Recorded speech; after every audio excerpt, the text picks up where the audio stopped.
การบรรยายวันนี้เป็นการบรรยายต่อจากการบรรยายที่แล้วมา Today's lecture will continue from the previous one. ครั้งที่แล้วมาเราพูดถึงปัญหาที่สุดปัญหาที่ร้ายที่สุดก็คือมีโรคทางวิญญาณชีวิตนี้ไม่ได้รับความสงบเย็นและเป็นประโยชน์เพราะว่ามีโรคทางวิญญาณ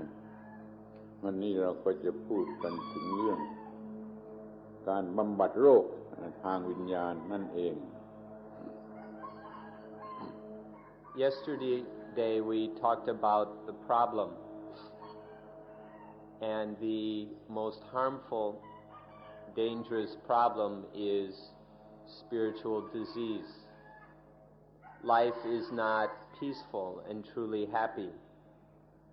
because of this spiritual disease. And so today we'll talk about the therapy for this spiritual illness.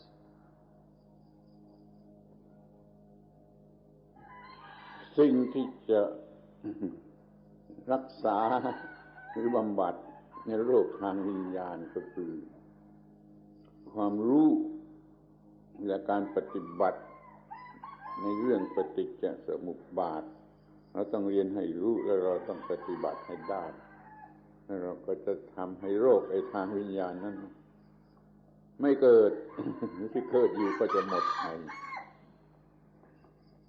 The best way to deal with this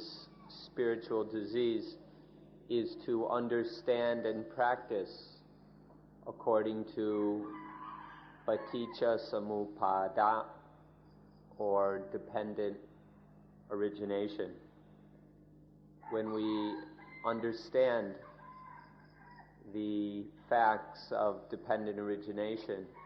and then live accordingly, the spiritual disease won't have an opportunity to occur, and any old spiritual disease will disappear. อยากจะให้ท่านทั้งหลายพยายามจำคำบาลีคือคำว่าปฏิจจสมุปบาทเนี่ยถ้าให้ดีที่สุดก็ขอเป็นสองคำคือคำว่าอิทัปปัจจยตาใช่กับเรื่องทั่วไปเรื่องมีชีวิตไม่มีชีวิตเรื่องใดก็ตามถ้ามีเรื่องการเกิดดับของไอ้สิ่งเหล่านั้นก็เรียกว่าอิทัปปัจจยตาอิทัปปัจจยตาแต่ถ้าเรามาใช้เฉพาะเรื่องเกี่ยวกับคนหรือมนุษย์ที่มีความรู้สึกดับเป็นสุขเป็นทุกข์นี่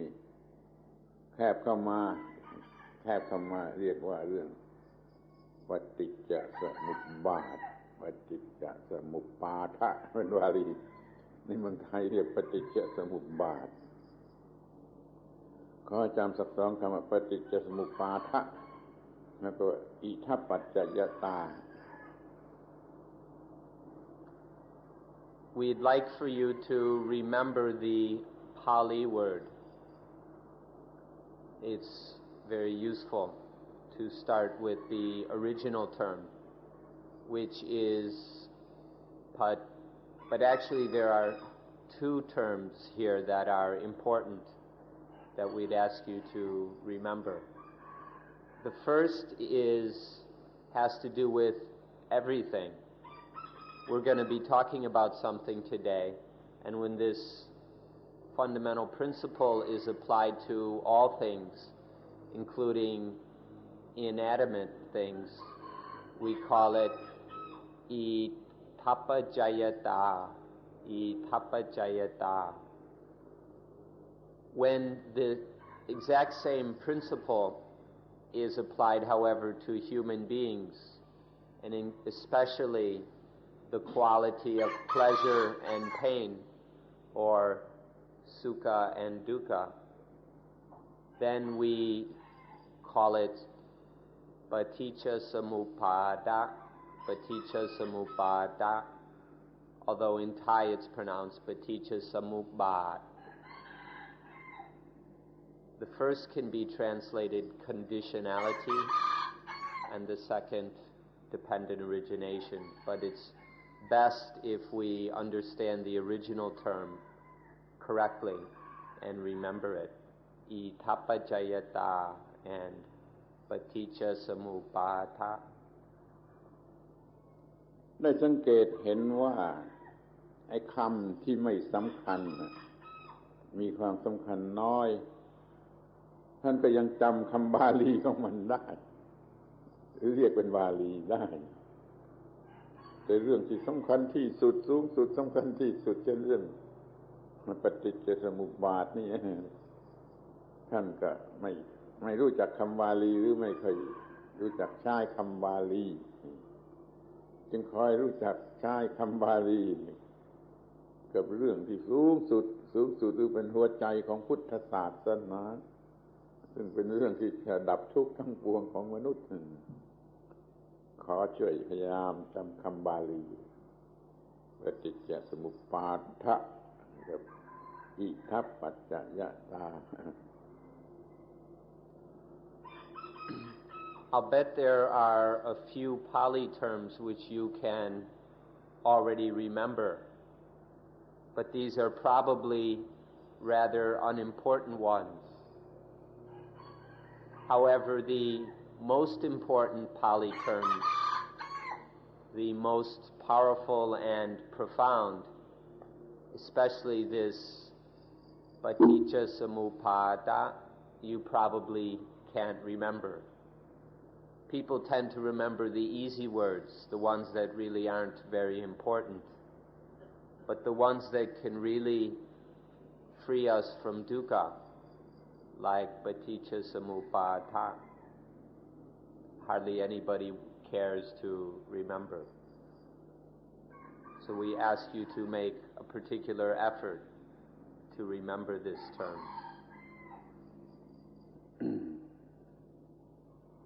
สำหรับคำว่าปฏิจจสมุปบาทนะถ้าออกเสียงอย่างที่อินเดียออกเสียงปาดะปฏิจจสมุปบาทมันแปลว่า dependent origination แต่ในคำนั้นเนี่ยมันมีความหมายของคำว่า dependent cessation fetching down นี่รวมอยู่ด้วยนะเพราะมันมีไอ้ cessation เกิดขึ้นปรากฏออกมา dependent origination เนี่ยเดี๋ยวนี้มันก็มี dependent cessation รวมอยู่ด้วยในคำว่าปฏิจจสมุปบาท Now in this Indian word paticca samuppada, which can be translated dependent origination, there is also the meaning of dependent cessation. Now this is hard for many people to understand because they're too caught up in the word origination. But not only do things appear, but the cessation of things appears. So just as there is dependent origination, there's also dependent cessation. And this is also included in the meaning of the word paticca samuppada. Maybe we could call it dependent manifestation, whether it's the arising or the ceasing of things. It's all a manifestation. มันแสดงให้เห็นทั้ง origination และมันแสดงเห็นทั้ง cessation มันแสดงออกมาถึง cessation เราจึงใช้คำว่ามันเกิดขึ้น So it demonstrates or reveals both a dependent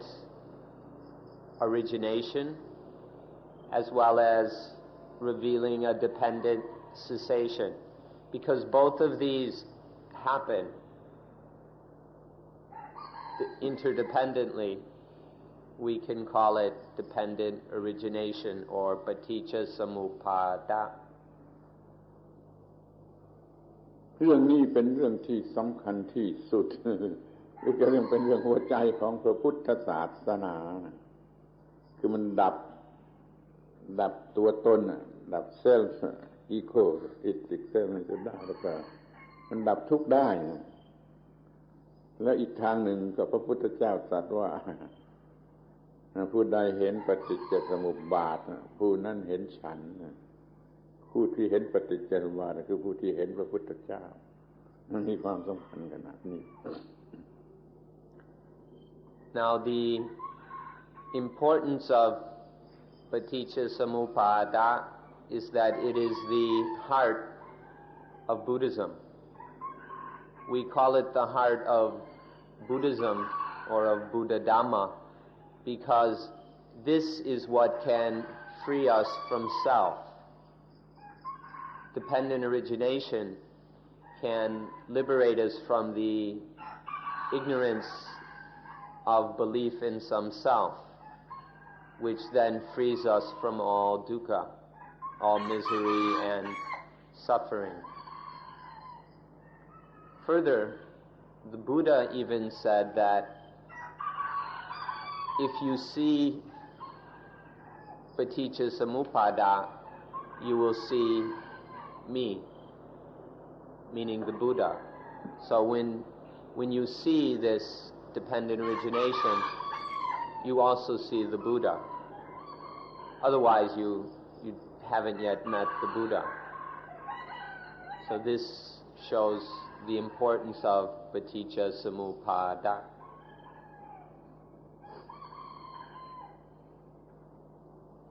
ขอพูดว่าแม้ว่าท่านจะไปมีความลำบากทนลำบากอยู่ที่ไหนสัก6 เดือนก็6 เดือนแล้วท่านรู้ปฏิจจสมุปบาทนี่คุ้มกันแล้วคุ้มค่าเวลาแม้ว่าท่านจะเที่ยวไปรอบโลกสักปีกี่ปีรอบโลกไม่รู้ปฏิจจสมุปบาทเนี่ยไม่คุ้มค่าเวลาจะไปทนลำบากอยู่ที่ไหนก็ตามสักแม้ว่าจะต้องทนสัก6 เดือนแต่ถ้ารู้ปฏิจจสมุปบาทแล้วมันคุ้มค่าเวลาที่สุดเพราะมันดับทุกข์แก้ปัญหาทั้งหมดได้ For example, if you were to stay in some place, whatever place, and undergo great difficulties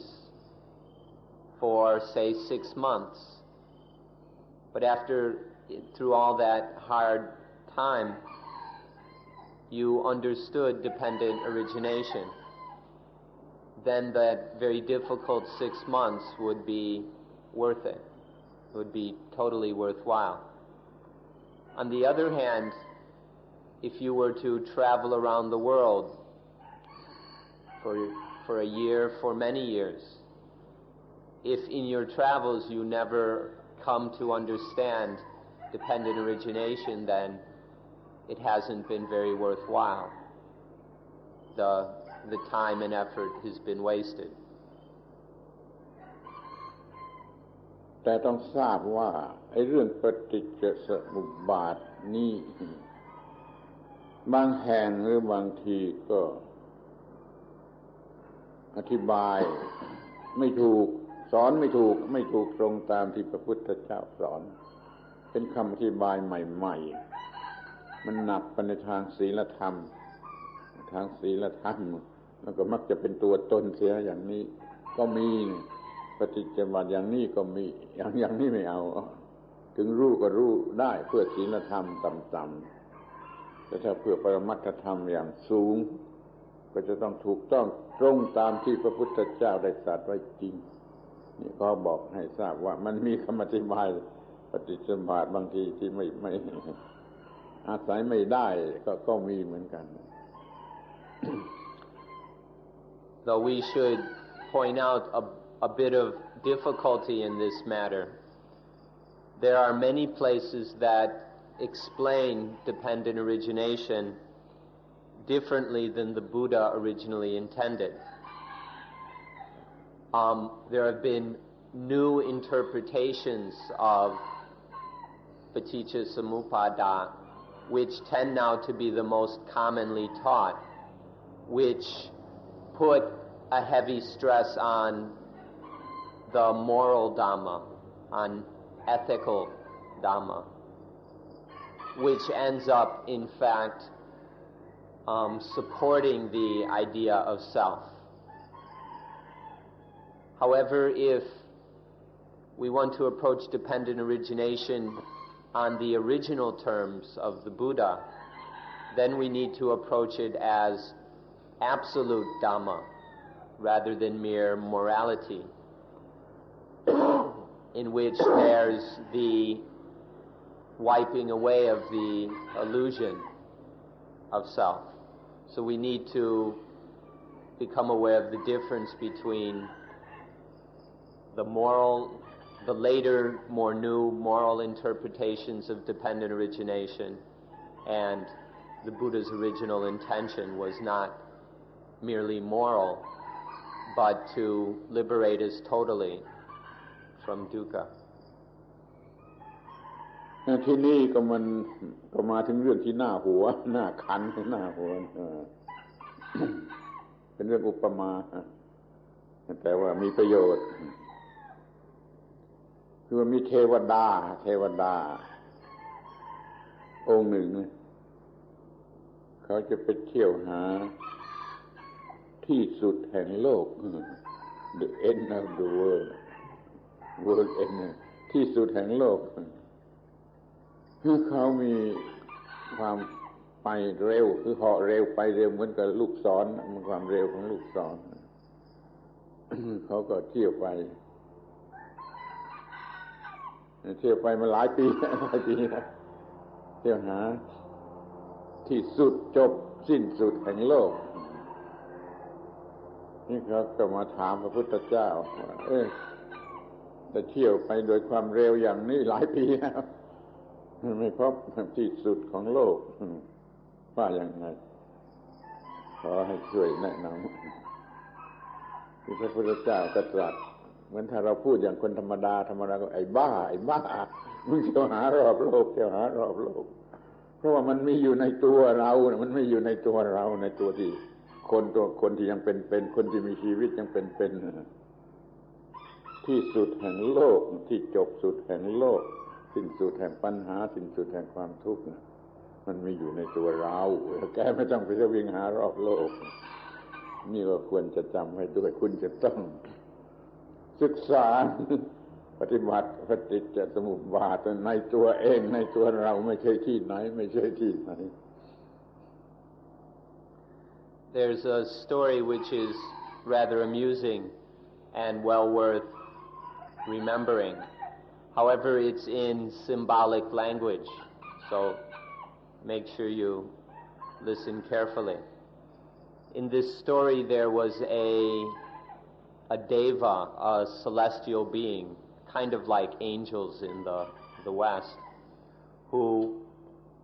was looking for the end of the world, was looking for the world's end. And this deva could fly very fast, faster than an arrow, faster than a speeding bullet. And so he was going around all over the place as fast as he could for many years,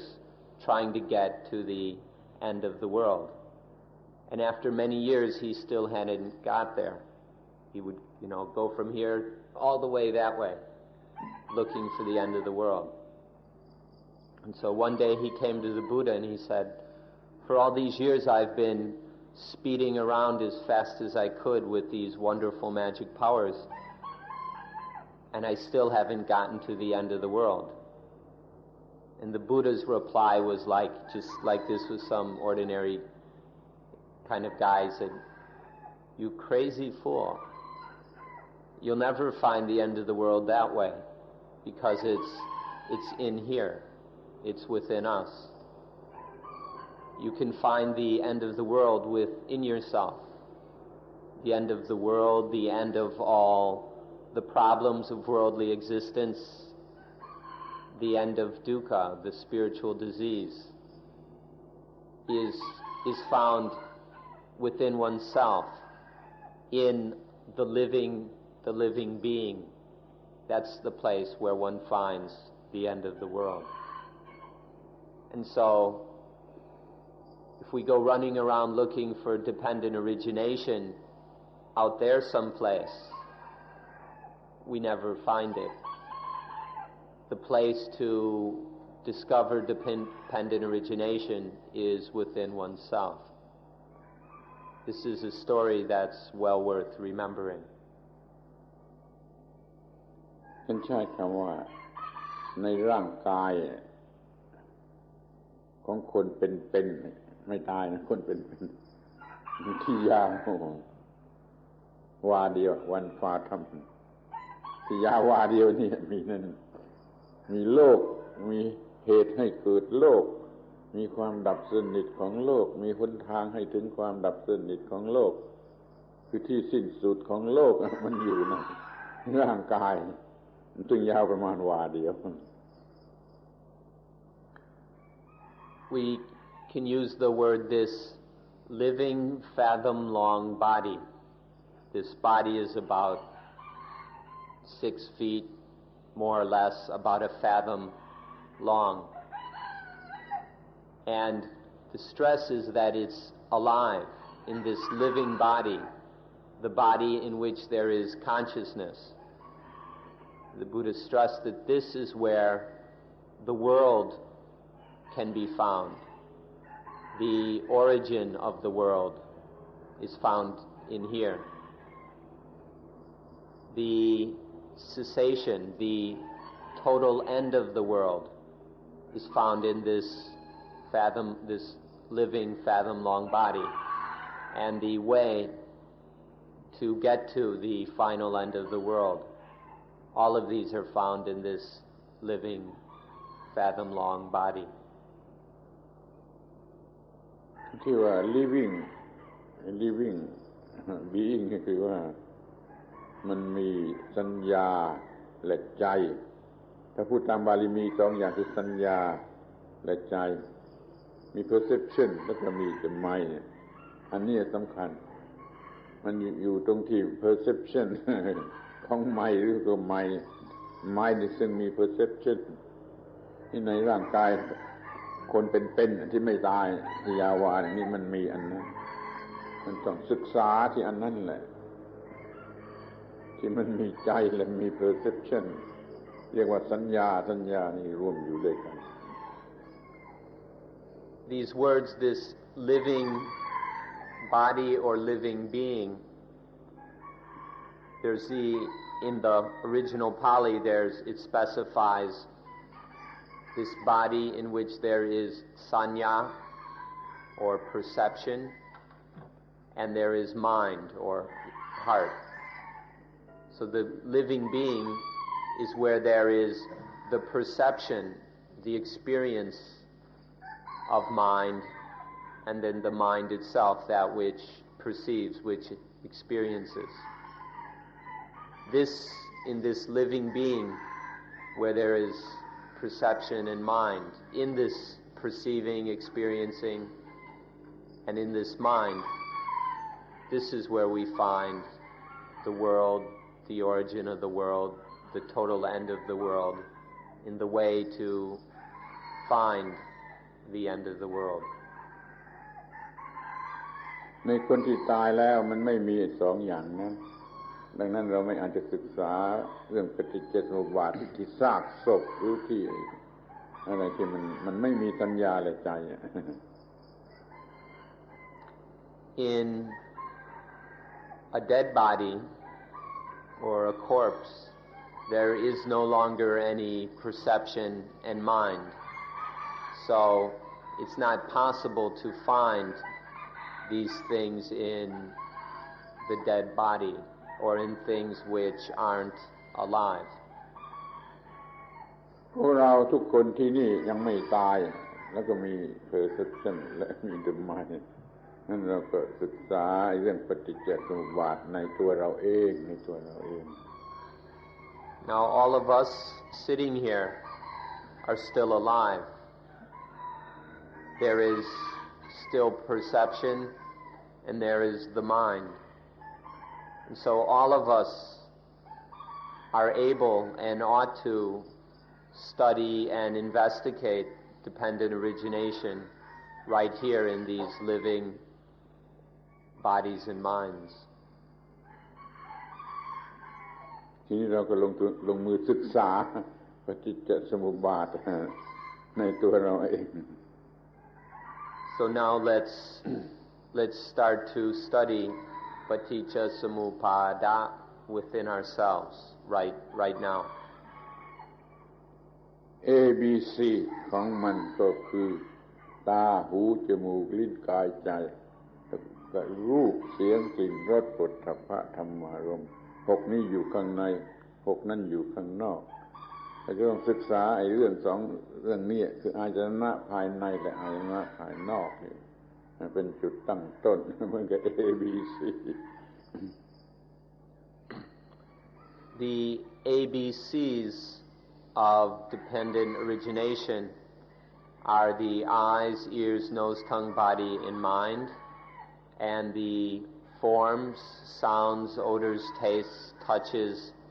and mental objects. The inner senses or sensibles, in Pali they're called ayatana, and the outer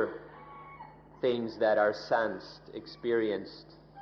the outer ayatana, when they come together, for example, the eye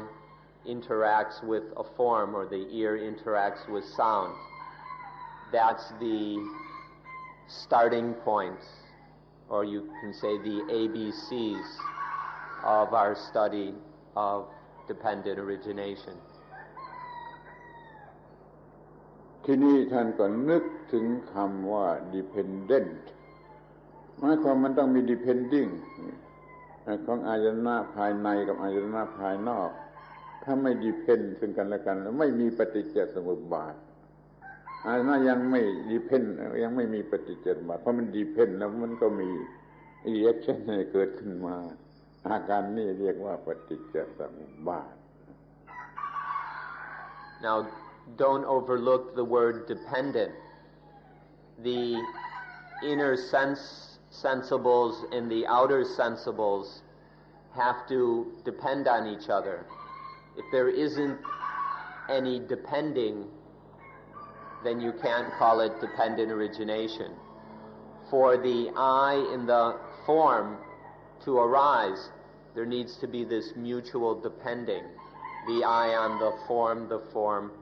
on the I. When the two come together in this interdependence, then you have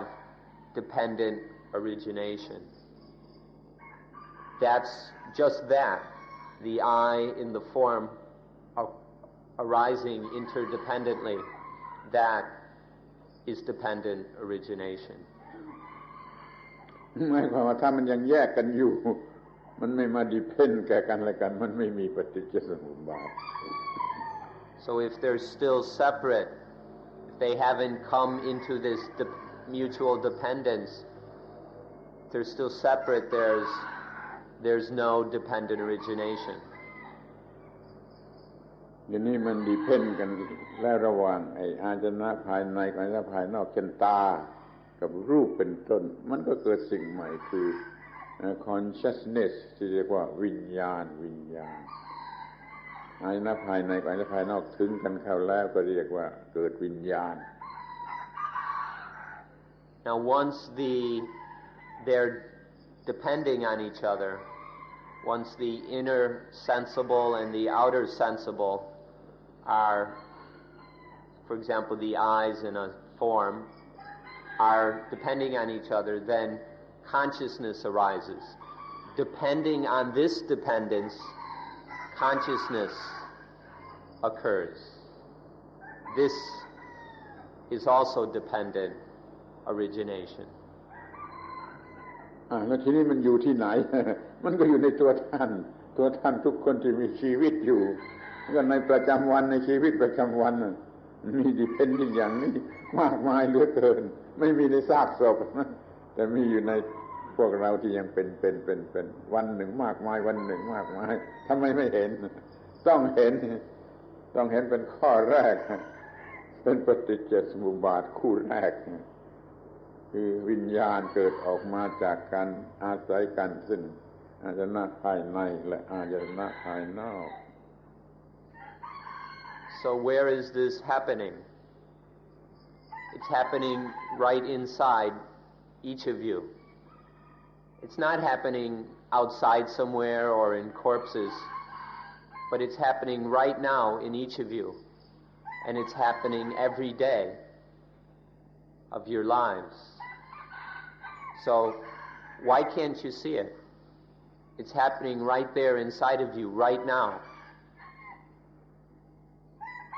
You need to look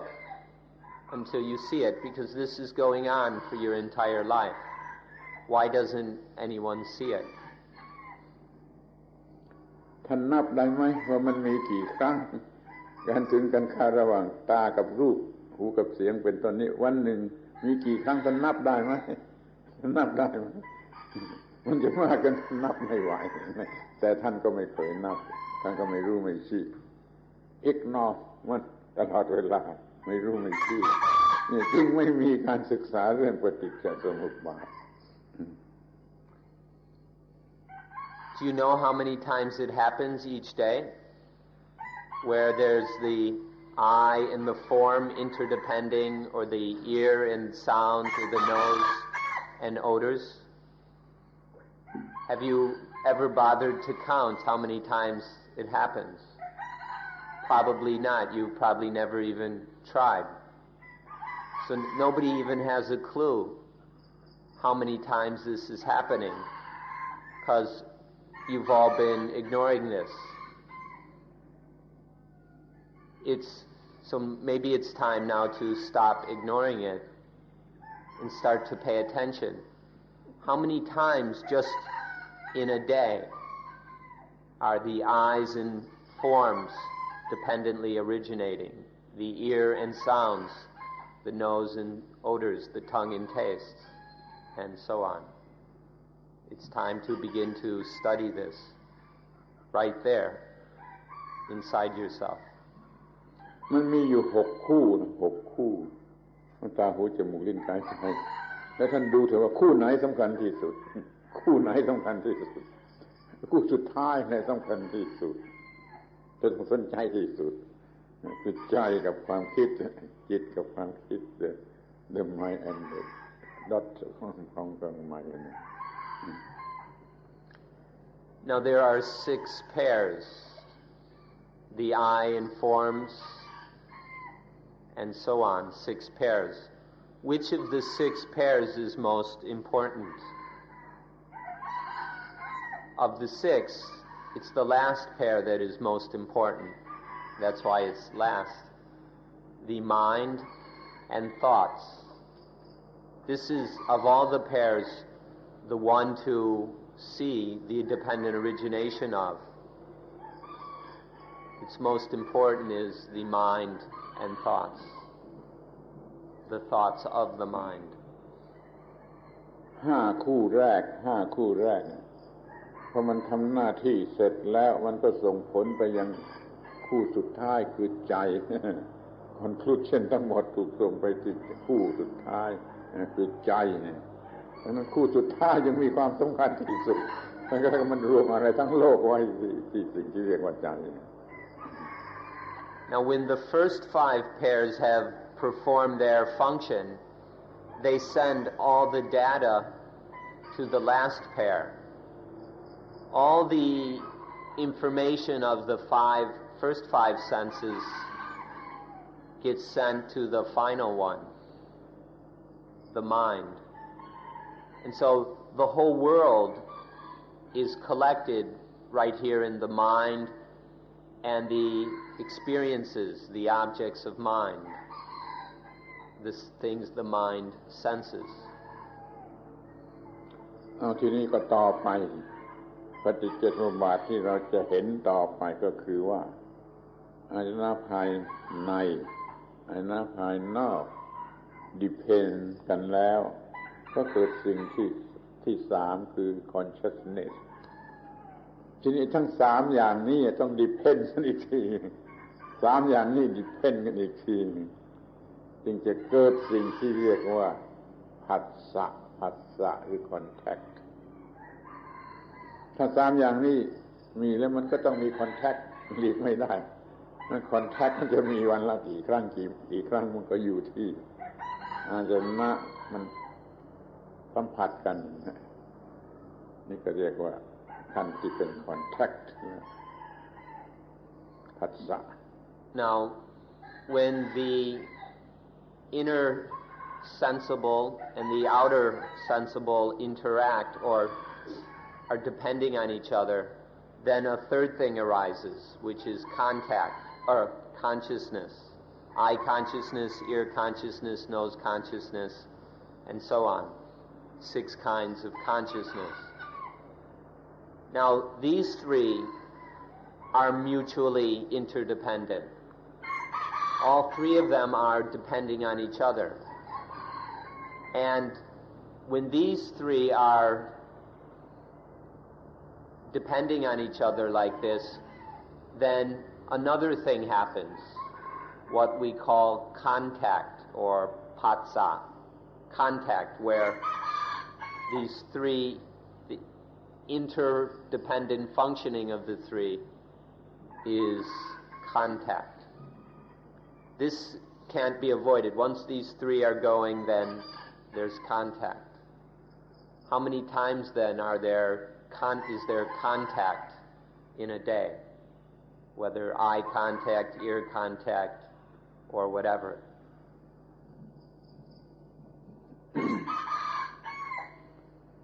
เขามักจะพูดกันผิดแม้ในเมืองไทยเนี่ย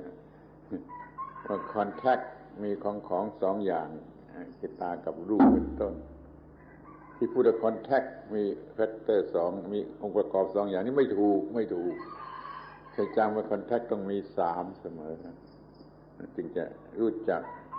ปฏิจจสมุปบาทตัวร้ายกาจตัวที่ร้ายกาจตัวนี้คือที่เรียกว่าผัสสะ Even in Thailand, most people explain contact incorrectly. Over and over again you hear people saying that contact is the eye in the form, the ear in the sound. They only mention 2 things. But you should never ignore the fact that contact is 3 things: the eye, the form, and eye consciousness, the nose, the odor, and nose consciousness. Contact is always these 3 things dependent upon each other. We need to observe this in order to understand this very, very dangerous event which we call contact.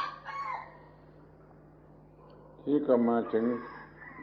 ต้องมี depending ที่ contact กันอีกทีหนึ่งมันจึงจะมีสิ่งที่เรียกว่า feeling หรือเวทนามัน depend upon the contact มันจึงจะมี the feeling นี่ก็เป็นปฏิจจสมุปบาทอาการที่ถัดมา depending upon the contact แล้วก็ไอ้ feeling ก็ออกมา Now further there's more depending.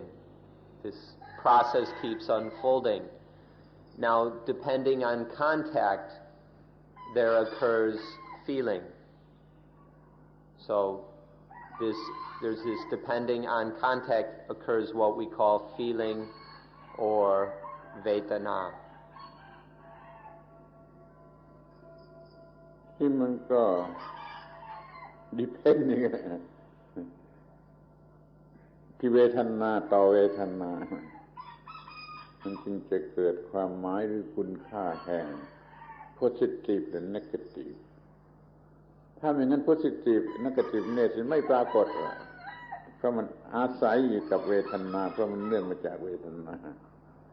ค่าหรือความหมายหรืออิทธิพลของความเป็น positive และ negative มันก็ออกมาปรากฏแก่จิตใจ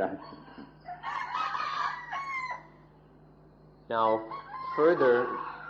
depending on feeling, it can be pleasant feelings, unpleasant, or whatever, but depending on feelings, then there occurs the value or meaning of positive and negative. When there are these feelings, then there occurs value is given to this meaning. This positive and negative evaluation always depends on feeling. Without any feeling, there would be no opportunity for this positive and negative meaning to happen in the mind. ถ้าว่ามันไม่มีความรู้สึกเป็น positive เป็น negative เรื่องมันจบนะเรื่องมันจบนะเดี๋ยวนี้มันมีความหมายของ positive เป็น negative เนี่ยคือเวทนามันมีความรู้สึกให้เป็นพอใจหรือไม่พอใจ pleasant unpleasant เนี่ยคือ positive เป็น negative อาศัยpositive เป็น negative ของเวทนาที่มันจะเกิดตัณหา craving desire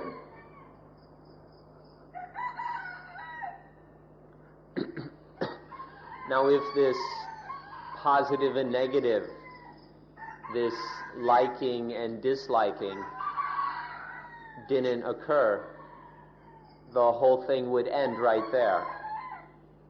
There'd just be contact and things would end. But because of this positiveness and negativeness in the feeling, this giving meaning, pleasant meaning, unpleasant meaning to the feeling, then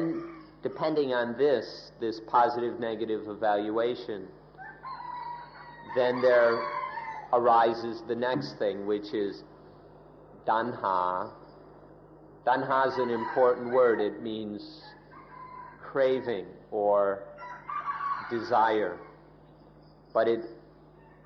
And so this desire arises depending on the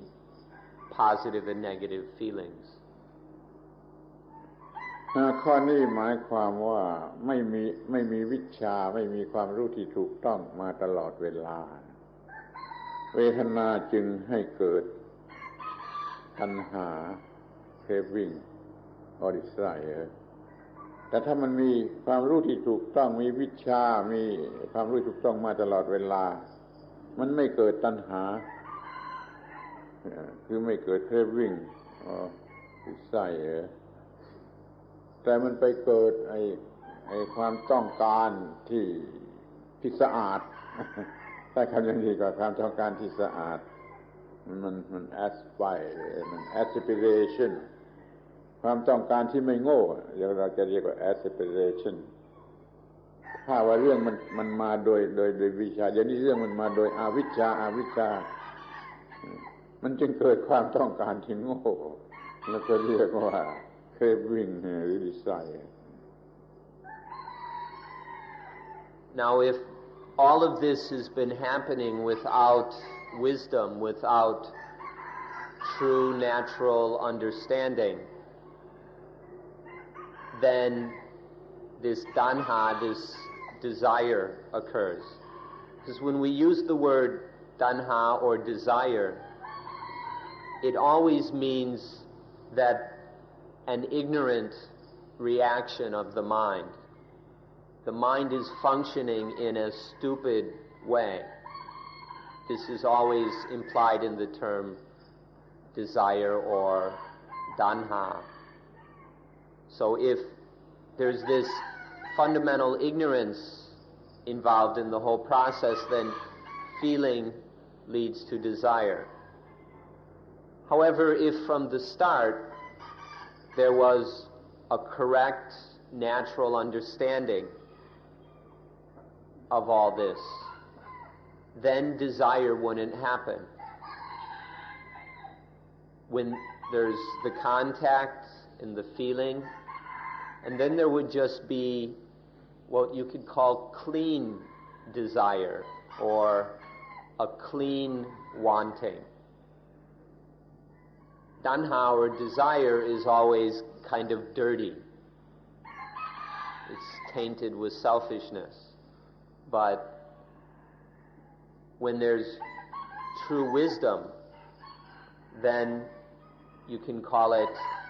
a clean want. Just wanting to do what's right,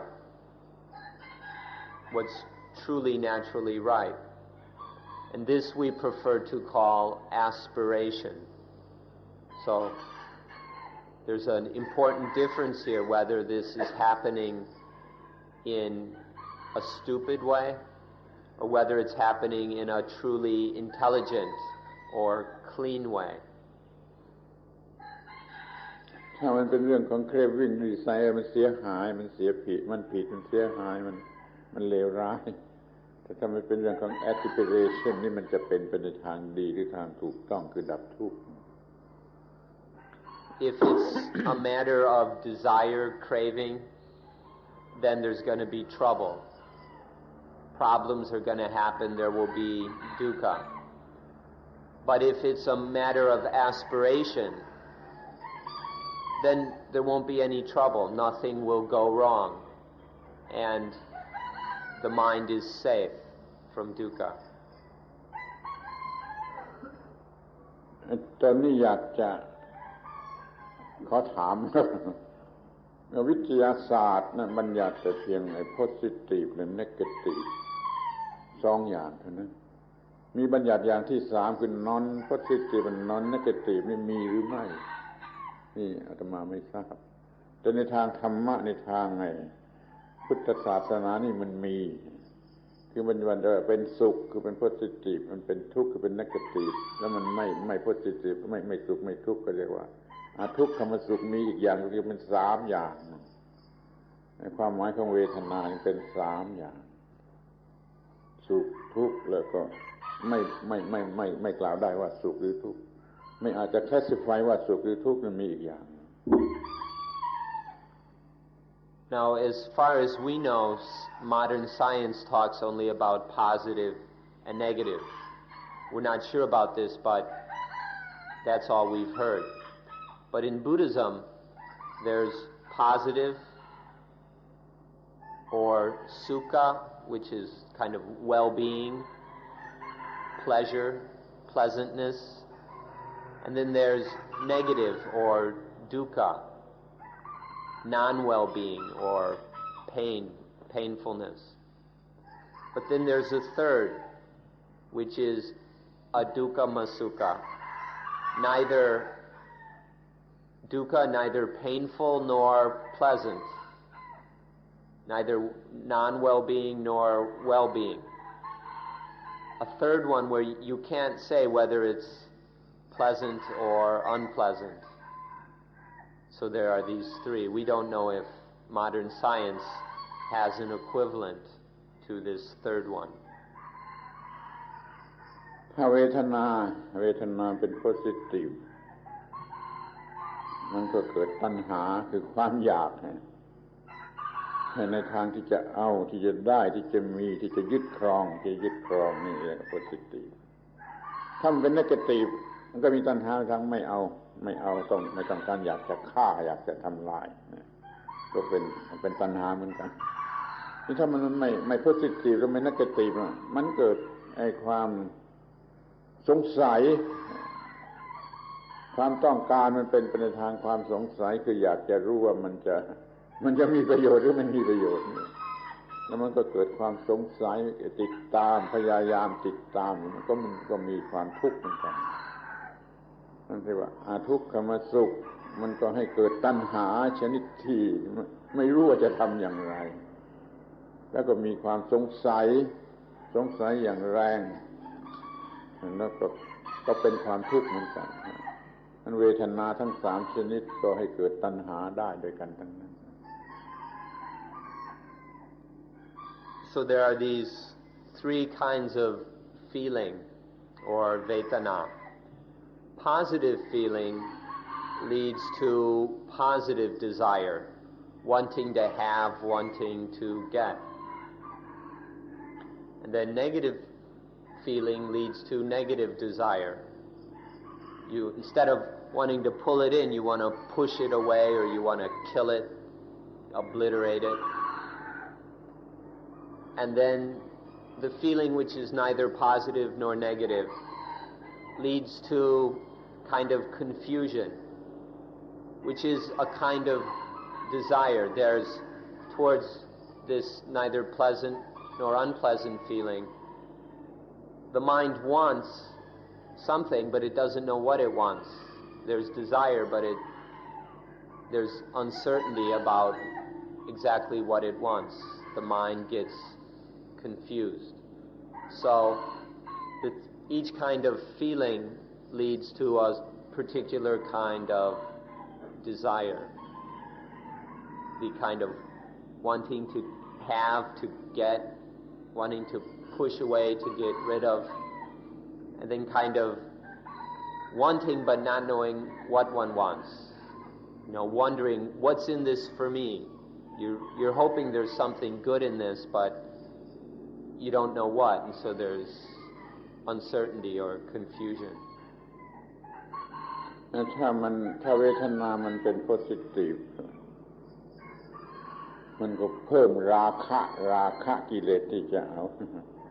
ถ้าเวทนามันเป็น negative มันก็เพิ่มโทสะที่จะไม่เอาที่จะทำลายแต่ถ้าว่ามันไม่ positive ไม่ negative คืออทุกขมสุขเนี่ยมันเพิ่มโมหะโง่ขึ้นไปสงสัยมากขึ้นไปแล้วมันจึงเป็นปัญหาทั้งสามชนิดของเวทนาท่านต้องรู้จักเวทนาให้ดีๆทั้งสามชนิดว่ามันเป็นปัญหาโดยเท่ากันเพิ่มราคะบ้างเพิ่มโทสะบ้างเพิ่มโมหะบ้าง So positive feeling increases raga, which is lust and greed. Negative feeling increases dosa, hatred and anger. And then the neither positive nor negative, or neither negative nor positive feeling increases moha, which is delusion, this not knowing really what's going on. And so this is the problem of the feelings, that the feelings increase these different kinds of messed up mind, greed, hatred, and delusion. This is why it's so important to understand the feelings, to see the problems that they stir up. And each kind of feeling stirs up its own kind of problem. And they're all equally troublesome. You can't just point your finger at one and put all the blame on that. It's any kind of feeling is as bad as the rest. ท่านต้องรู้จักมันให้ดีทั้งสามชนิดอันหนึ่งมันดึงเข้ามามันพูดอินอันหนึ่งมันผลักออกไปเป็นพุทธอันหนึ่งมันทำอะไรไม่ถูกแต่มันรบกวนประสาทอยู่ในความสงสัยไม่รู้ว่าจะพุทธหรือพูดนี่มันก็เป็นความทุกข์คือมันรบกวน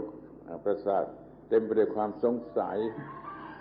แม้อันนี้ก็ไม่ใช่เล่นมันรบกวนความสงบสุขของเรามากทีเดียวความสงสัยหมดความสงสัยเป็นพระอรหันต์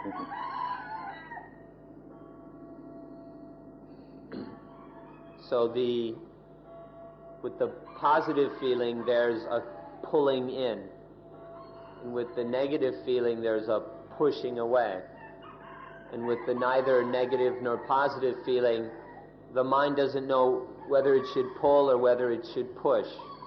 And there's this uncertainty, this indecision, this confusion.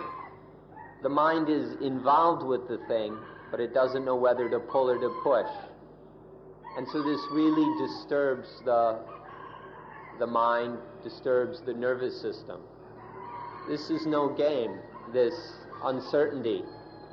is really disturbing the nerves. And so the Arahant, the awakened being, isn't disturbed anymore by this uncertainty. ท่านลองคำนวณดูในวันหนึ่งมันใน3อย่างนี้มีอันไหนมากมีอันไหนมากที่รบกวนเรามากจะดึงเข้าหรือผลักออกหรือไม่รู้ว่าจะทำอย่างไรความไม่รู้ว่าจะทำอย่างไรนี่มันเป็นเรื่องลังเล hesitation ลังเลไม่สงสัยไม่รู้ว่าจะทำอย่างไรนี่ก็กัดจิตใจเป็นทุกข์มากเหมือนกันนะมันไปสังเกตดูวันหนึ่งใน3อย่างนี้มีอันไหนมากรู้เอาเอง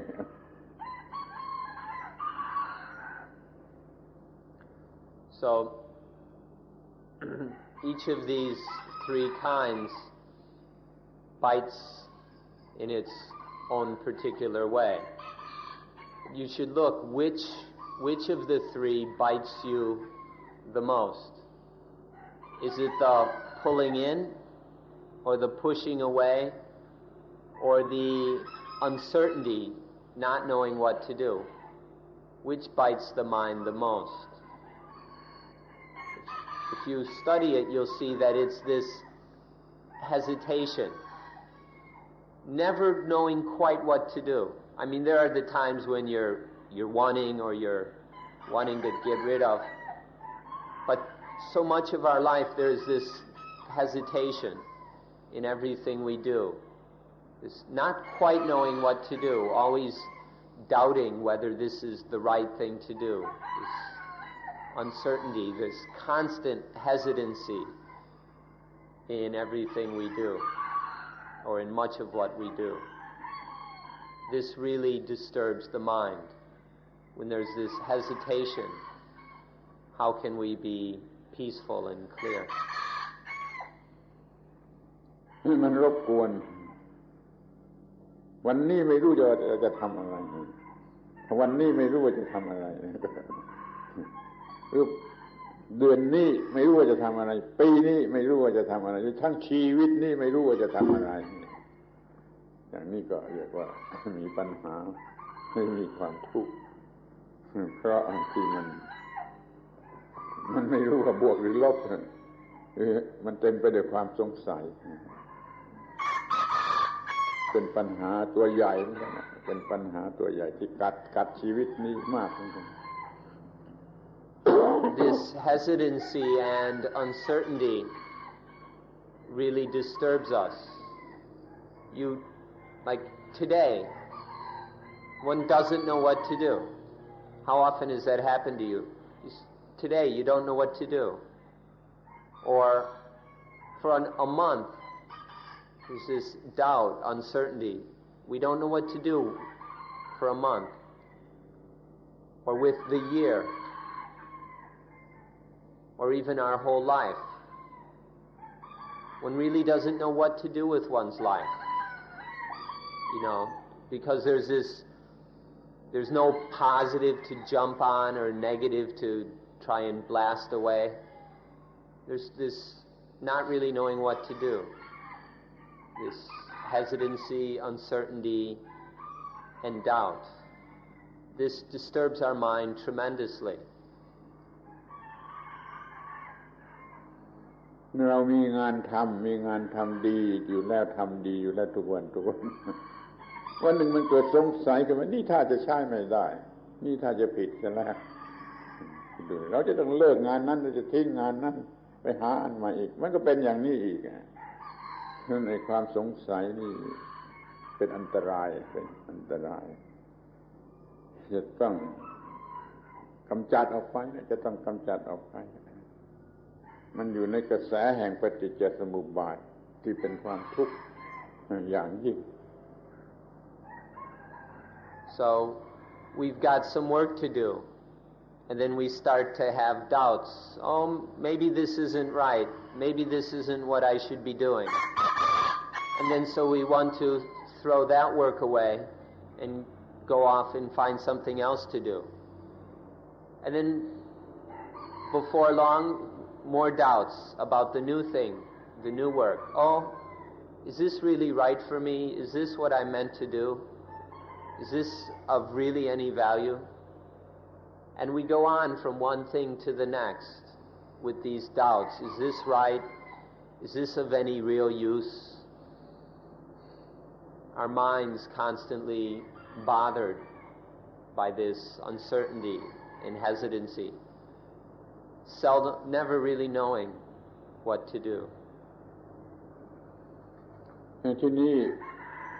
ปฏิจจสมุปบาทมาถึงตอนที่สำคัญที่สุดคือมีตัณหามี craving or desire เสร็จแล้วมันจะเกิดความรู้สึกโง่ที่สุดขึ้นมาว่ามีฉันผู้อยากที่แรกมีแต่ความอยากมาตามธรรมชาติพอมาถึงมีตัณหาแล้วมันจะเกิดความรู้สึกเป็นความโง่ที่สุดว่ามีตัวกูผู้อยากอย่างนี้เรียกว่าอาศัยตัณหา positive ก็ตาม negative ก็ตามมันจะเกิดตัวกูผู้อยากเรียกว่าอุปาทานอุปาทาน attach ในสิ่งที่มันอยากนั่นแหละจิตที่มัน attach มันโง่ว่ามีตัวกูผู้อยากเรียกว่าตัณหาอาศัยตัณหาแล้วก็มีอุปาทาน Now we come to the most important dependent origination. When it's come to the point of tanha, desire, then the next dependent origination is of something really stupid. There's desire, and then it's the thought, there is me who desires. There is some me who is the desirer. There's just these natural things happening, although in ignorance rather than wisdom, until there is desire. And then, but from desire depending on desire, arises this real stupid idea that there must be a me who is the one desiring. This dumb concept of the me who desires is called upadana, or attachment, clinging. Upadana.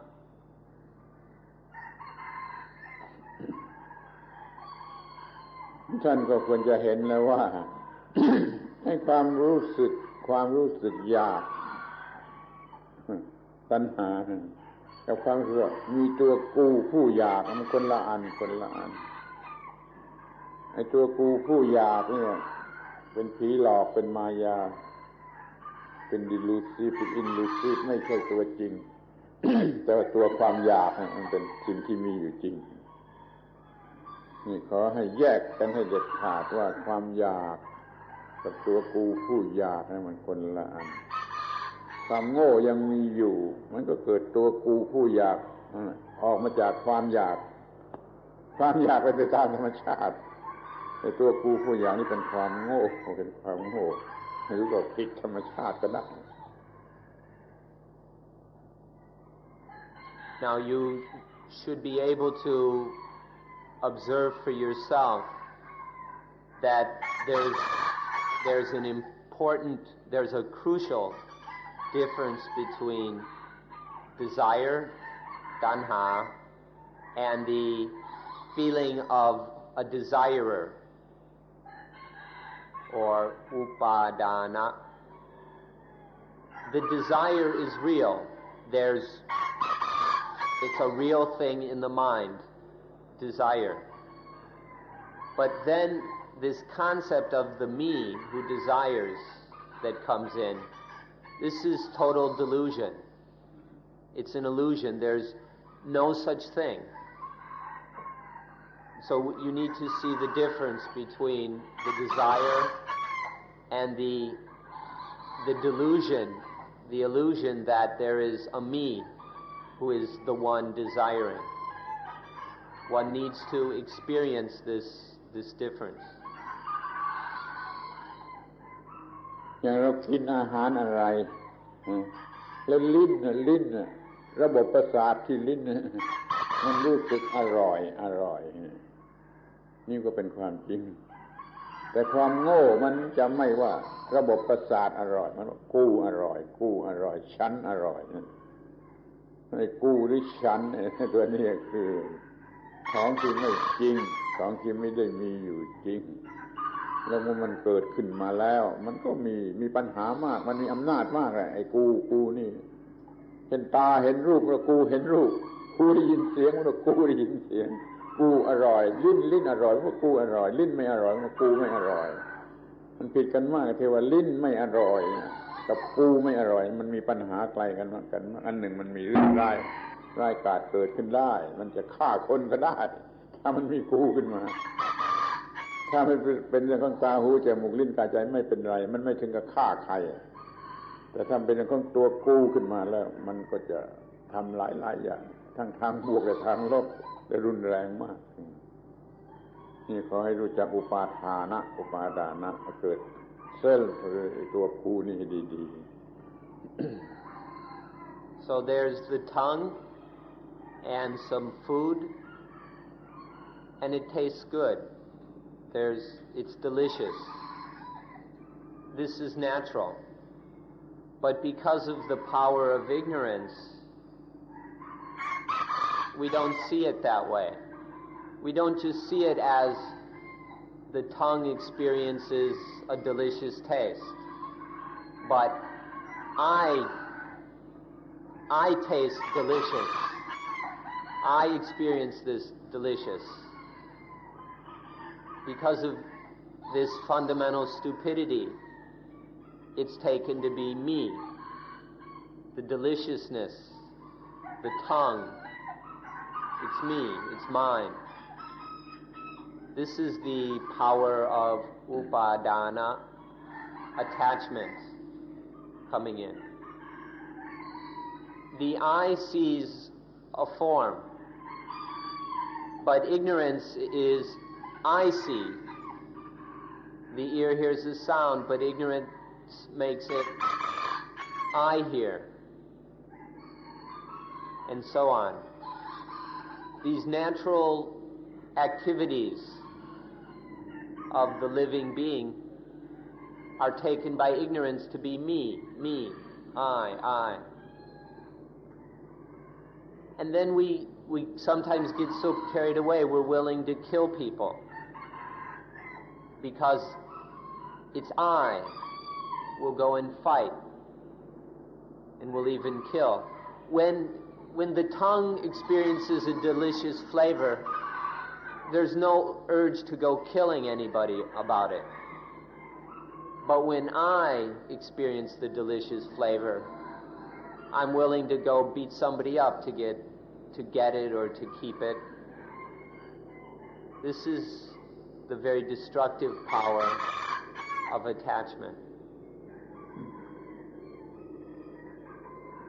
ที่มันสูงสุดขึ้นไปก็มันเป็นความรู้สึกทางเพศทางกามอารมณ์ทางเซ็กส์ทางเพศที่จริงมันเป็นความรู้สึกของ nervous system ตามธรรมชาติตามธรรมดา nervous system มันมีอะไรมากมันก็รู้สึกมากแต่จิตโง่มันว่าตัวกูมันเป็นเรื่องของกูมันก็หลงรักในความรู้สึกทางเพศมากเนี่ย จนถึงฆ่าผู้อื่นก็ได้ฆ่าตัวเองก็ได้นั่นน่ะอย่าไปโง่กับมัน เรื่องความรู้สึกที่เป็นตัวกูของกูคืออุปาดานะระวัง And the thing that's most powerful and therefore most dangerous are the sexual feelings. These are so strong, they're very dangerous. Really, it's just a natural thing that there's some contact and then some sexual feelings. But because of our stupidity, we take it to be me, to be mine. And then it makes us so stupid, we fall in love just because of this sexual feeling. We fall in love with the feeling, and then we get all kinds of crazy ideas. Some people go and kill themselves because of this stupid love, or they go and kill other people, or they try and run somebody's life. And they call it love when it's really just this, they're all just caught up, entrapped in this sexual feeling and attaching to it. It's not the sexual feeling, but it's this me, this I that we put into everything. But the sexual feeling is particularly dangerous because it's so strong. And so it's so easy to make it me. This is the very dangerous power of upadana, of attachment. สรุปสั้นๆว่าอย่าเอาความรู้สึกของไอ้ nervous system มาเป็นความรู้สึกของตัวกูของself myself of self นี่มันเป็นตัวกูไอ้ self นี่เป็นเรื่องผีหลอกไม่ใช่เรื่องจริง nervous system เป็นเรื่องจริงมันถูกทำให้โง่เป็นเรื่องของผีของตัวกูของนี่ซึ่งเป็นความหลงไม่ใช่มีตัวกูมันก็มีตัวกูขึ้นมาเพราะไอ้ความรู้สึกเนี่ยมันหลอกเอาเวทนามันหลอกเอาตัณหามันหลอกเอาอุปาทานมันหลอกเอา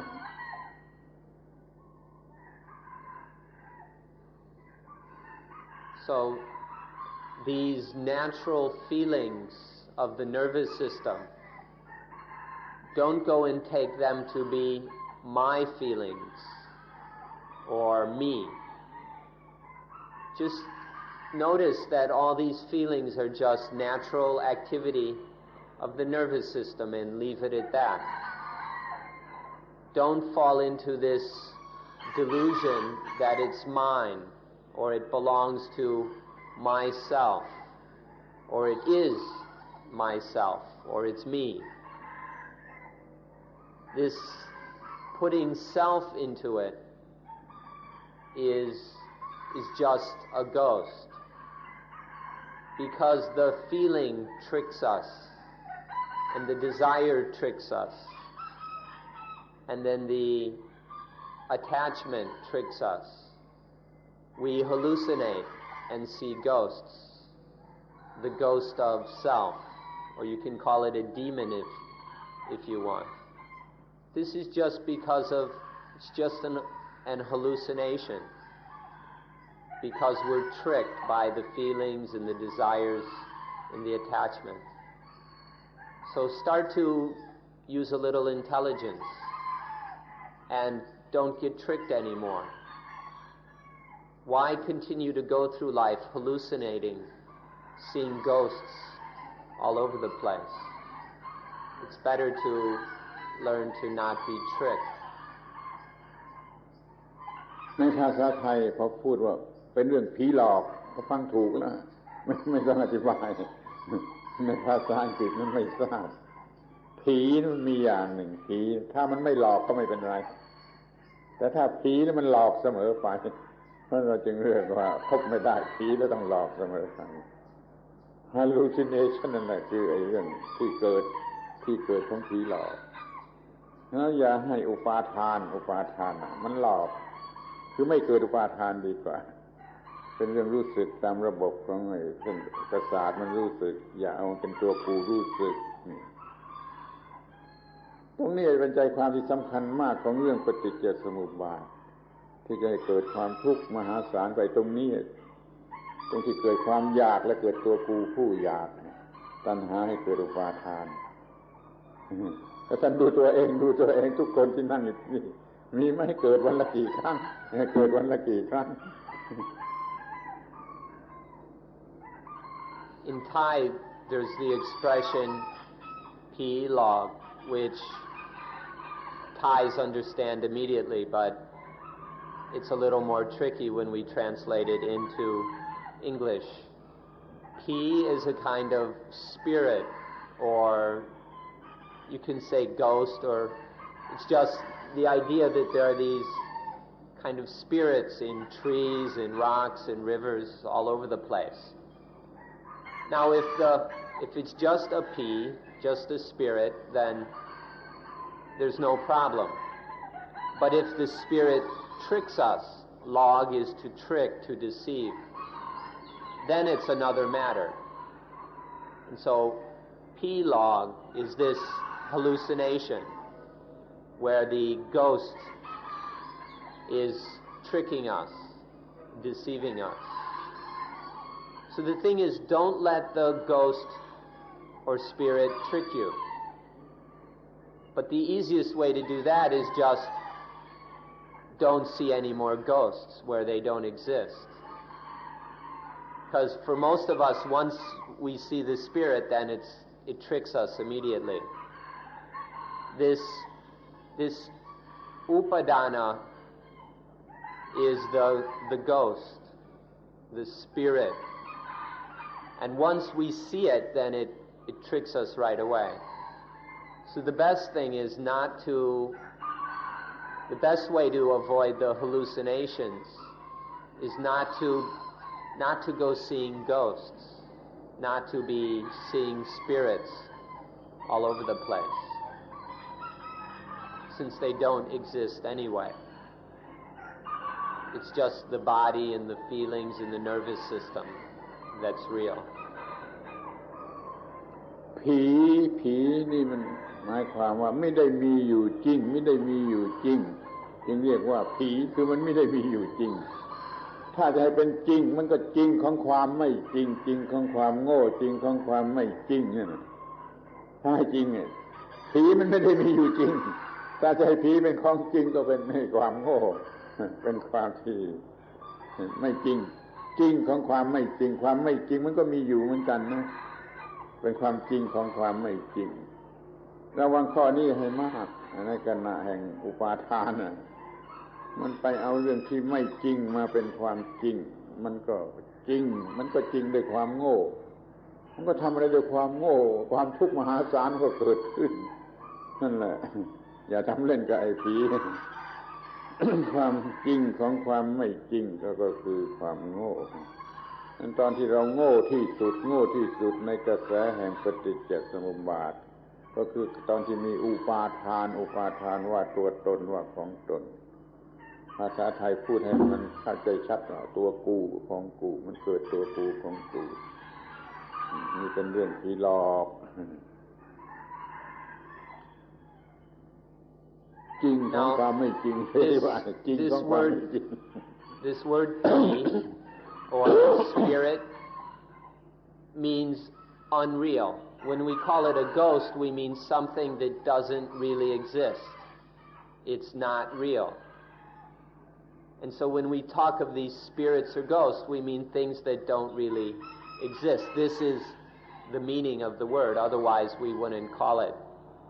a ghost or a spirit, especially the word ghost. But when some people go and say, but ghosts are real, this is the reality of unreality. To say when we think the ghosts are real, this is the reality of illusion. It's basically stupidity. We see something that doesn't really exist. This is the seeing of illusion, of unreality. So, these ghosts that you all believe in, call them spirits or poltergeists or me, these ghosts are the reality of unreality, or the truth of falseness, which just means stupidity. It's our own foolishness.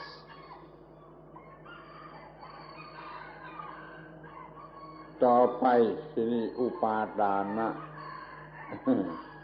ความยึดมั่นถือมั่นด้วยความโง่ถ้าจะเรียก attachment ต้อง attach ด้วยความโง่ไม่ได้หมายถึง attach ด้วยความถูกต้องมันมีอุปาทานนะ attachment ในสิ่งใดมันก็จะเกิดตัวกูสำหรับสิ่งนั้นซึ่งแท้จริงมันไม่ได้มีเพราะมันโง่มันก็เกิดขึ้นมามันก็เปรียบเสมือนหนึ่งการตั้งครรภ์เพื่อจะโตเป็นออกไปเป็นทารกนี่เราเรียกว่าอุปาทานะให้เกิดภาวะexistence จุดตั้งต้นหรือการตั้งครรภ์ของตัวกูคือผีมันตั้งครรภ์นะผีมันตั้งครรภ์นะเรียกว่าภาวะไม่ใช่ของจริงมันโง่เอาว่ามีโง่เอาว่าเป็นมันโง่ว่านี่คือภาวะอุปาทานะให้เกิดภาวะละเอียดมากถ้าไม่สังเกตศึกษาดีจะไม่รู้จักทั้งที่มันมีอยู่ทุกวันมันมีอยู่มากมายทุกวันถ้าไม่สังเกตให้ดีจะไม่รู้จัก Now this point is the point of the greatest ignorance in dependent origination. This dependent arising of upadana, where there's the feeling of myself or my ego. It's not just self, but it's the self of self, or my ego, which is being hallucinated here. Now the next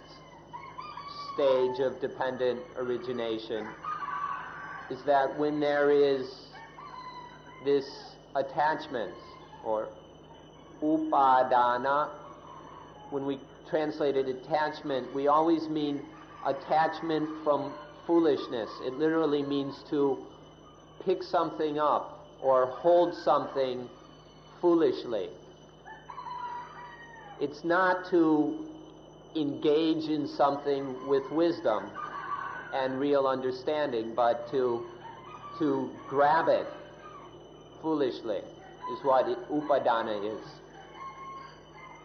Depending on this upadana, there is a kind of conception. The ghost conceives something in the mind in just the same way that when in human reproduction, when the egg is fertilized, a new something is started, which we call conception. When upadana conceives bhava, or bhava, which we can translate as existence. When there's this ignorant grabbing onto and a holding onto, then there's the further ignorance of this is, or I have this of being something, having something. This is called existence.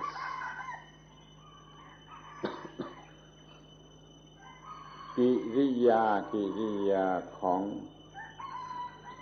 อุปาทานะอันนั้นน่ะมันถูกยึดถือมันเป็นเพียงกิริยาของอุปาทานะ attach to clinging cling to grasp at เนี่ยคำเหล่านี้เป็นความหมายของคำว่าอุปาทานจะเป็น attach หรือเป็น cling หรือเป็น grasp เป็น delusive ไป grasp at delusive มายาไม่ใช่ตัวจริงเอามาเป็นตัวจริงมันก็เกิดสิ่งใหม่คือสิ่งใหม่คือสิ่งที่ไม่จริงคือสิ่งที่หลอกลวงหรือสิ่งที่เหมือนกับผีมันก็ได้เกิดขึ้นจริงเหมือนกันนั้นเราจะมี attach หรือว่าคลิงก็ตามวันหนึ่งกี่ครั้งท่านดูให้ดีนะมันมีมากมายเหลือเกินน้อยบ้างมากบ้างเต็มสำนึกบ้างใต้สำนึกบ้างเป็น semi conscious มีนี่จุดที่มันจะเกิดความทุกข์มันอยู่ที่ว่ามันมีภาวะนี่มันก็ตั้งครรภ์นะแล้วต่อไปมันก็จะเกิดชาติเบิร์ธนี่พูดทีเดียวกันก็ได้ว่ามันมีภาวะตั้งครรภ์แล้วมันก็มีเบิร์ธคลอดออกมามันเป็นตัวกูในความรู้สึกเต็มที่ในความรู้สึกเต็มที่เป็นตัวกูของกูกระโดดลงเต้นออกมาแสดงบทบาทกันเต็มที่นั่นเมื่อมันมีเบิร์ธหรือชาติแห่งตัวกูนี่คืออันสุดท้ายของปฏิจจสมุปบาท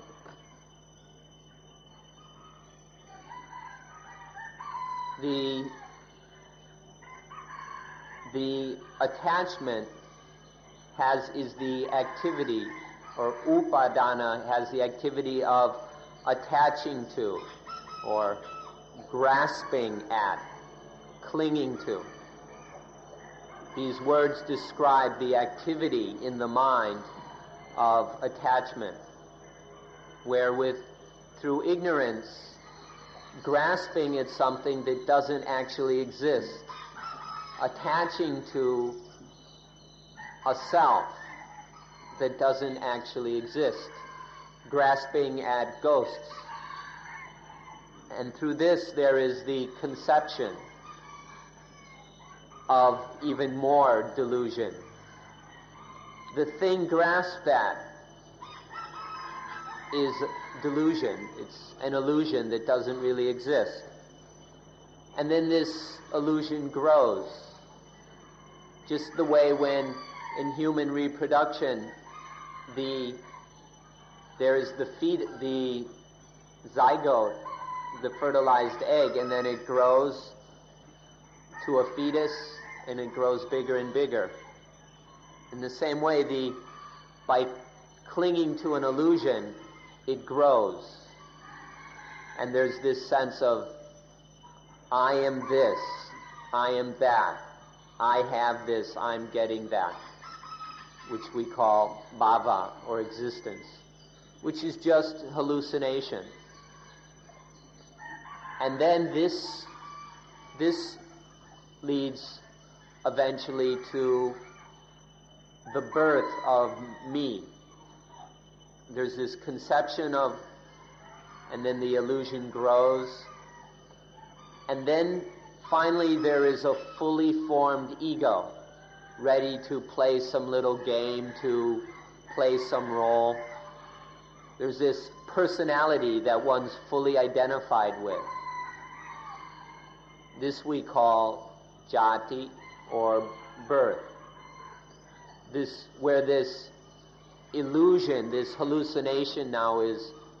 fully born. And this is the process that makes us suffer. This is how dukkha is born, through this conceiving and gestating and then birth of this ego show, this hallucination we can call ego or me. เราจะตั้งข้อสังเกตขึ้นมาว่าไอ้ความรู้สึกที่เรารู้สึกในใจรู้สึกอยู่ในใจว่าเงินของฉันทรัพย์สมบัติของฉัน อำนาจวาสนาบารมีของฉันสามีของฉันภรรยาของฉันนี่ของฉันอันนี้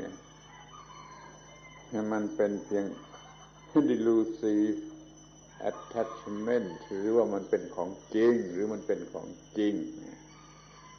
ถ้าท่านรู้ความจริงข้อนี้นั่นนะคือท่านรู้เรื่องปฏิจจสมุปบาทสิ่งที่ถูก attach หรือว่าถูก cling ถูก grasp เนี่ยมันเป็นของจริงหรือมันเป็นเพียงอุปาทานที่เป็นมายานี่ปฏิจจสมุปบาทตอนสำคัญกับตอนนี้มันก็ให้ดูแต่ว่าที่เรา attach สิ่งได้อยู่ตลอดเวลานะมันเป็นของจริงหรือมันเป็นของหลอกมันเป็นของจริงหรือเป็นของหลอก The question then is all these things that we take to be mine, such as my car, my clothes, my reputation, my influence, my wife, my husband, my children, my faith, all these things that are taken to be mine, are these real or is it just illusion? This my wife, my car, my reputation. Is this something that actually exists or is it just a ghost? Just this illusion, this concoction of the ignorant mind? This is a very important question. These things we're grasping at, are they real or are they just hallucinations? This is the most important point of dependent origination. If you can look and see whether it's real or just illusion, then you will have understood dependent origination. ที่ปัญหามันก็เกิดขึ้นมาว่าเราจะมีสิ่งเหล่านี้มีสิ่งที่ว่าเหล่านี้มีสิ่งเหล่านี้กินสิ่งเหล่านี้ใช้สิ่งเหล่านี้อยู่กับสิ่งเหล่านี้โดยที่ไม่ต้องมี attachment เลยนี่เป็นสิ่งที่ทำได้หรือไม่เป็นสิ่งที่ทำได้หรือไม่ท่านคิดว่าเป็นสิ่งที่ทำได้หรือไม่ So there's the question, all these things, can we live with them? Can we use them? Can we interact with them in a way that there's no attachment? Can we coexist with husbands, wives, cars, phone bills, reputations and everything without attaching to them? ท่านจะมีเงินโดยไม่มีความคิดว่าเงินของฉันมีอะไรโดยจะไม่ต้องมีความคิดว่าของฉันก็ถ้ามันมีชีวิตนี่ไม่ใช่ของฉันนี่จะเป็นสิ่งที่ทำได้หรือไม่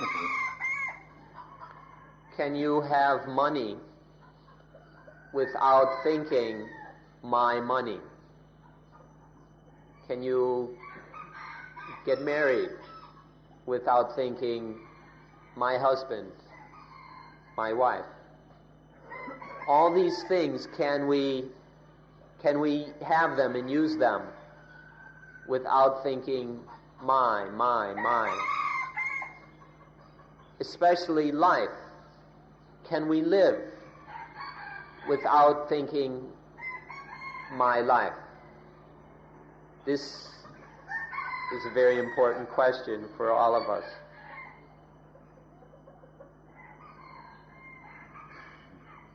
มี attachment ในสิ่งใดสิ่งนั่นแหละมันกัดพูดเป็นหยาบคายหน่อยมันโสกระโดกหน่อย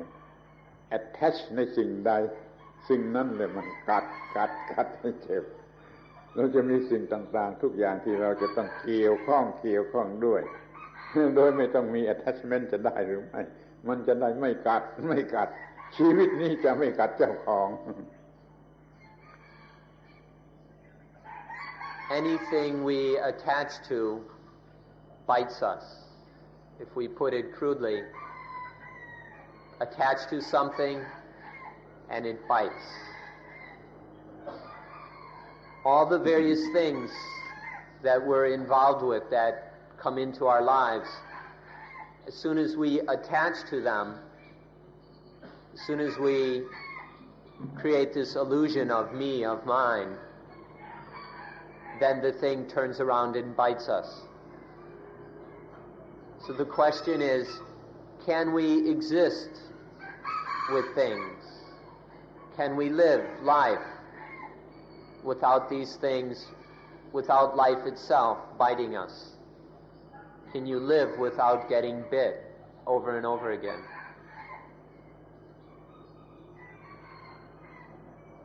ตั้งคำถามขึ้นมาว่ามีเงิน โดยไม่รู้สึกว่าเงินของฉันมีภรรยาสามีโดยไม่ต้องรู้สึกว่าภรรยาของฉันสามีของฉันนี่เป็นคนบ้าหรือเป็นคนดีมีปัญหาว่าอย่างนี้ครับ So we ask you to have money without feeling it's my money, to have a husband or wife without thinking my husband, my wife. Is this a crazy man or a nice, decent person? Is this person who feels this way crazy or sane? แต่โดยหลักธรรมะแล้วเมื่อไม่ยึดมั่นว่าของฉันมันไม่กัดในท่านดูเอาเองสิพอไปยึดมันเป็นของฉันแล้วมันกัดเรามีเราใช้เรากินเราอยู่โดยไม่ยึดมั่นว่าของฉันนี่จะได้ไหมแล้วมันจะไม่กัดนะมันจะไม่กัดคือมันจะไม่เกิดความทุกข์ But in terms of Dhamma, it's very clear that if we don't attach, it doesn't bite us. Just don't grab on and it won't bite us. So can we live with all these things without attaching so that they don't bite us? Is this crazy or is it sanity? คำสอนในไบเบิลตอน New Testament เซนต์พอลสอนประชาชนชาวโครินเทียนว่ามีภรรยาก็เหมือนกับก็ทำเหมือนก็เป็นเหมือนกับไม่มีสามีก็เป็นเหมือนกับไม่มีเงินทองทรัพย์สมบัติก็เป็นเหมือนกับไม่มีแม้จะมีความ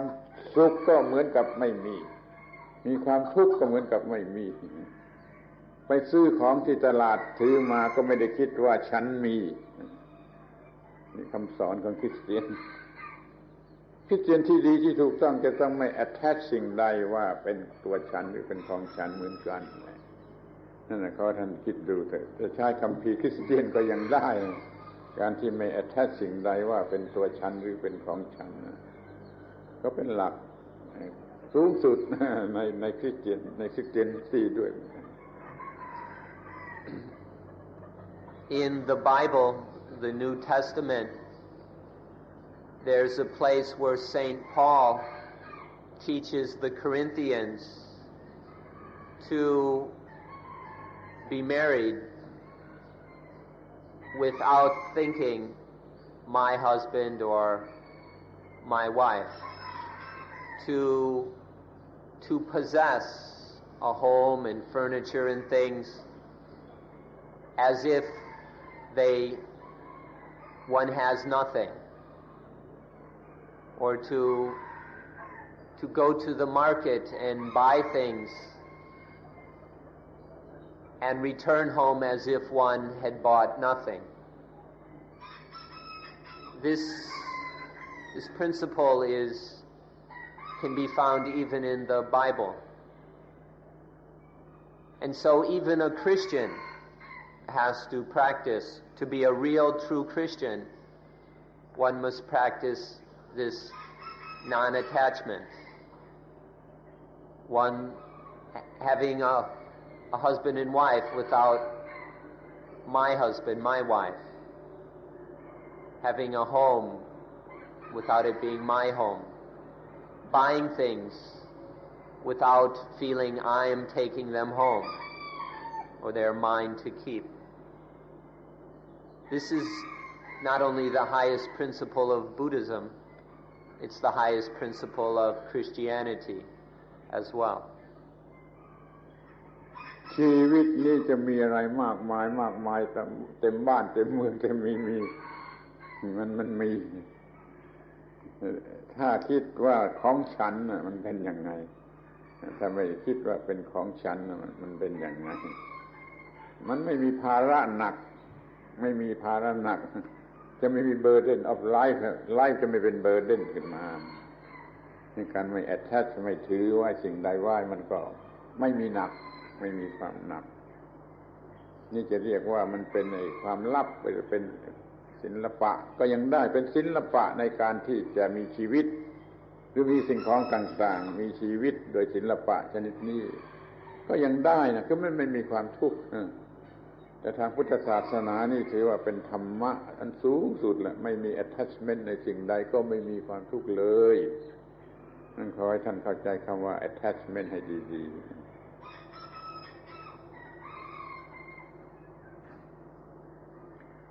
มีชีวิตโดยไม่ต้องเป็นของฉัน So the world or your life might be filled with things, but look carefully. When you're thinking that these things are mine, how is it? And when you're not thinking that they are mine, how is that? Is there a difference? And what is the difference? We're saying that it's not necessary to live going around clinging to all these things in life as being me, as being mine. And then there is nothing heavy in life. There is no burden of life. And in fact, life is no longer a burden. Most people at times feel weary of life. Like it's difficult. This is hard. We've turned life into a burden. But it's possible to be totally free of burdens where there's nothing heavy or troublesome to carry around. Even life itself is no burden. And then life can be called free. ถ้าท่านเป็นผู้นิยมศิลปะคือท่านชอบอาร์ตเราก็จะบอกท่านว่าเรามีอาร์ตที่จะมีสิ่งใดๆโดยทุกๆสิ่งโดยไม่มีความหนักหรือปัญหาหรือความทุกข์แก่เราโดยประการทั้งปวงนี่เป็น Buddhist Art เป็นอาร์ตสูงสุดของ Buddhist เอาอย่างนี้ก็ได้ Those of you who are artistically inclined, we'd like to tell you that in Buddhism we have an art also. This is the art of having anything, of doing anything that is to be done without making it a burden. What we call Buddhist art is the art of living without any burdens, without any problems or dukkha. So if you're interested in art, we'd like you to know that Buddhism has an art as well. ข ข้อที่ต้องสังเกตอันสุดท้ายก็คือว่าถ้ามันไม่มีตัวกูไม่มีตัวตนที่แท้จริงแล้วของตนมันจะมีได้อย่างไรไม่มี very self ไม่มี intrinsic self ไม่มี self ที่แท้จริงไอ้ของ self of self myself จะมีได้อย่างไรอย่ามี self เพียงอันเดียว of self myself มันก็หายไปเองมันก็ไม่มีเองที่เราก็ไม่มีตัวตนเราก็ไม่มีของตนแล้วก็เบาแล้วก็ฟรีแล้วก็เป็นชีวิตที่ไม่มีความทุกข์เลย Now the last point to observe, to check out is if there's no self, there's no intrinsic, inherent, real self, whether you call it a soul or an ego, if all of that is merely a ghost and hallucination, then how can there be anything that belongs to the self, anything that is of self or mine? This is the important question. If there's no me, how can there be any mine? If there's no self, how can anything belong to self or be of self? มีพระพุทธภาษิตสั้นๆว่าเมื่อตัวตนมันไม่มีแล้วทรัพย์สมบัติของตนภรรยาของตนลูกของตนจะมีมาแต่ไหนเมื่อตัวตนมันไม่มีเสร็จแล้วทรัพย์สมบัติเงินทองบุตรภรรยาสามีมันจะมีมาแต่ไหน So if self doesn't actually exist, then where is my husband, my wife, my children, my job, my car, my possessions, my money? If there isn't a me to start with, where do you find all these, my husband, my wife, my lover, my friends, my mother, my father, my children, my car, and all that? Where do you find all these things? ทีนี้ท่านจะต้องมองเห็นชัดต่อไปอีกว่านี่ไม่ใช่ pessimistic ไม่ใช่ pessimistic ไม่ใช่ pessimism แต่เป็นการบอกให้มองให้ถูกต้องให้ชัดแล้วจะแก้ปัญหาทั้งหลายได้มันจะกลายเป็น optimism โดยซ้ำไปที่จะมองเห็นโดยไม่ใช่ตัวตนและไม่ยึดถือว่าตัวตนนี่มันจะให้ความพอใจว่าไม่มีความทุกข์เลยควรจะมองความรู้นี่ว่าเป็น optimism อย่ามองเป็น pessimistic. Now we hope you can see that this is not pessimism. If you think that what we're saying is pessimistic, you haven't understood very much. All we're trying to do is to point out the correct way of looking at things, that there's a way of looking at things, of seeing them, so that nothing is a problem, so nothing gives you a hard time. So there's nothing pessimistic about any of this. If you have to call it anything, it'd be more proper to say it is optimistic. Because there is this way of seeing things where there's no problem. What could be more optimistic than that? So please be very careful if you find yourself thinking, oh, this is pessimistic. Your assumptions might be upside down. แต่ขอบอกให้เป็นที่ถูกต้องอีกครั้งหนึ่งว่าพุทธธรรมหรือพุทธศาสนานี้จะไม่เป็น optimist หรือ pessimist แต่จะสามารถขจัดความหมายที่จะทำให้ยึดมั่นถือมั่นออกไปใช้หมดได้ มันเลยมีลักษณะที่ว่าฟรีหรือว่างฟรีไม่เป็นออพติมิสต์ไม่เป็นเพสซิมิสต์มันจึงจะเป็นฟรีเป็นว่างคือเป็นหลุดพ้นเป็น emancipation เป็น salvation ก็ต่อเมื่อเราไม่เป็นออพติมิสต์หรือ pessimist นี่ขอให้เข้าใจไว้ด้วย However, to be precise, Buddha Dhamma is neither pessimistic nor optimistic. Rather, Buddha Dhamma is the way to eliminate and get free of both pessimism and optimism. Properly, Buddha Dhamma is the way to be free. Instead of getting caught in pessimism or optimism, one is beyond them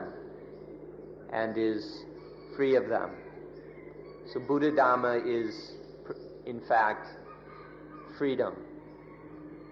from all pessimism and optimism. ในที่สุดก็ขอยืนยันว่า ความรู้เรื่องปฏิจจสมุปบาทหรือปฏิบัติปฏิจจสมุปบาทได้สำเร็จเนี่ยจะช่วยให้เราเป็นอย่างนี้คือเราอยู่เหนือบวกเหนือลบเหนือทุกอย่างคือไม่มี attach ในสิ่งใดไม่ attachment ในสิ่งใดความรู้เรื่องปฏิจจสมุปบาทและเราปฏิบัติได้จะช่วยเราถึงขึ้นมาถึงสภาพอย่างนี้คืออยู่เหนือสิ่งทั้งปวง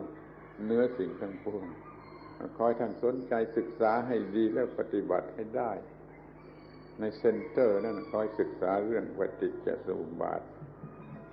จนใช้ปฏิบัติได้ถ้าที่นี้ไม่ได้ก็ศึกษาต่อไปวันข้างหน้าก็คงจะปฏิบัติได้ก็อยู่เหนือปัญหาเหนือความทุกข์ทั้งปวงโดยเรื่องปฏิจจสมุปบาทที่ปฏิบัติได้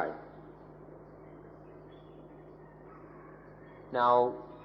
if you're interested, to study and understand dependent origination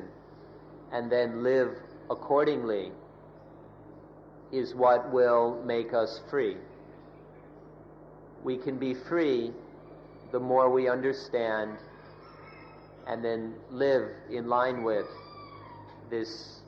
truth of dependent origination. By free, we are above, beyond positive and negative, good and evil, liking and disliking, pessimism and optimism. There's this freedom where we're no longer holding on to and relying on things as being me and being mine. And so one is free. We can find this freedom by studying dependent origination. If you don't yet understand it fully, that's okay. We're starting to look at this. And remember, we're studying it inside of ourselves. And so now that we're starting to study this, just keep studying. 10 days may not be enough, but the more you study, the more free you will be, or the more you understand it. And then as your understanding is put into daily practice, then one finds oneself more and more free. So if you don't understand it all right now, that's fine. There's no expectation. But just keep studying, keep investigating until one is totally free. ความรู้เรื่องปฏิจจสมุปบาทให้ผลที่สำคัญที่สุดที่ดีที่สุดเป็นสองอย่างอย่างแรกเคยรู้ว่าโอ้มันไม่มีตัวตนมันไม่มีตัวตนมันมีแต่กระแส stream of dependent origination เพียงแต่กระแสแห่ง dependent origination ไม่มีตัวตนไม่มีตัวตนไม่มีตัวตนแล้วก็ไม่มีอะไรที่เป็นที่ตั้งแห่งความทุกข์แห่งปัญหามันก็ไม่มีความทุกข์เพราะมันไม่มีตัวตนปฏิจจสมุปบาทช่วยเรารู้ว่ามันไม่มีตัวตนโดยแท้จริง Now, understanding dependent origination will give us two wonderful results. The first is that we finally realize that, hey, there's no self. In all of this life, there isn't a self anywhere to be found. There's just the stream or flow of dependent originations. There's just this constant process of things dependently originating and dependently ceasing. That's all. So we have this understanding that there's no self here to hold on to get caught up in. So why get trapped in anything? Why bother attaching when there isn't actually anything to attach to? It's all just an illusion. And now we see through the illusion. And so all the ghosts disappear. ข้อที่สองประโยชน์ข้อที่สองก็คือทำให้เรารู้ว่าความทุกข์จะเกิดขึ้นมาได้อย่างไรความไม่มีทุกข์ดับทุกข์จะเกิดขึ้นมาได้อย่างไรหมายความว่าเรารู้ทั้งการเกิดและการดับของความทุกข์แล้วก็สามารถจะปิดกั้นการเกิดแห่งความทุกข์